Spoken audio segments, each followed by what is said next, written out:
بسم الله الرحمن الرحيم. في ليلة من الليالي ألف ليلة وليلة للمنتخب المغربي استطاع المنتخب المغربي أن يفوز على المنتخب الكاميروني بهدفين مقابل لا شيء، بل واستطاع المنتخب المغربي أن يقهر الأسود الكاميرونية. يعني إيه اللي حصل؟ أسود الأطلسي قهرت الأسود الكاميرونية، قهرتها قهرا. المنتخب المغربي أكل الأخضر واليابس في هذه المباراة بكل معنى الكلمة.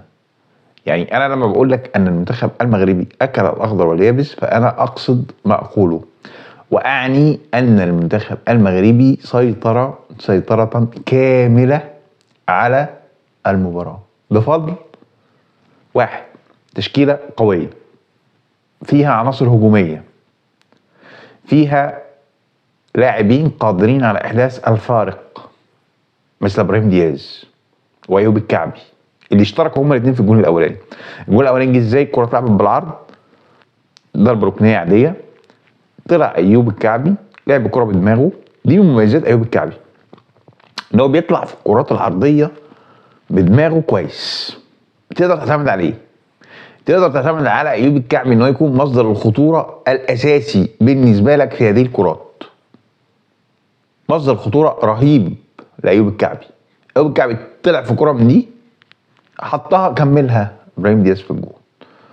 الجول الثاني كرة من إسماعيل السيباري برضه من ضربة ركنية. إذا هنا الضربات الركنية كانت مصدر خطورة للمنتخب المغربي، وهذه لا تأتي إلا بالتدريب.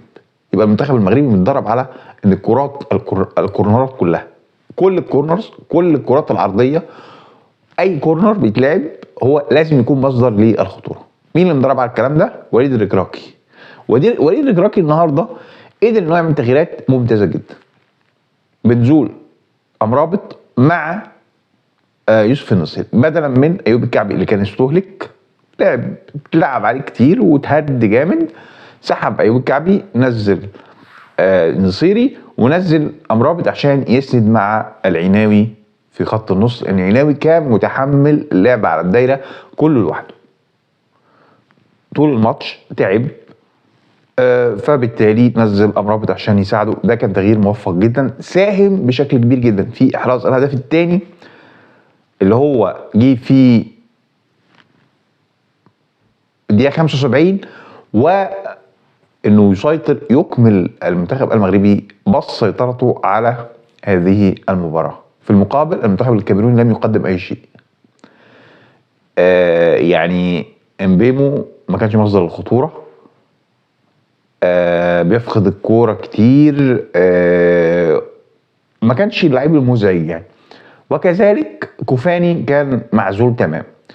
ده بيعود الى براعه لاعبي المنتخب المغربي في الدفاع طبعا، وبيعود الى الخطه المحكمه للفريق المغربي. الف مبروك للمنتخب المغربي وصوله الى الدور قبل النهائي بهذا المستوى، بهذا الاداء الذي قدمه المنتخب المغربي الليله. يستطيع المنتخب المغربي ان يصل الى ابعد مدى في بطوله كاس الامم الافريقيه المقامه في المغرب لعام 2025-2026. واعتقد انه المنتخب المغربي في اغلب الظن سيكون في المباراه النهائيه. شكرا.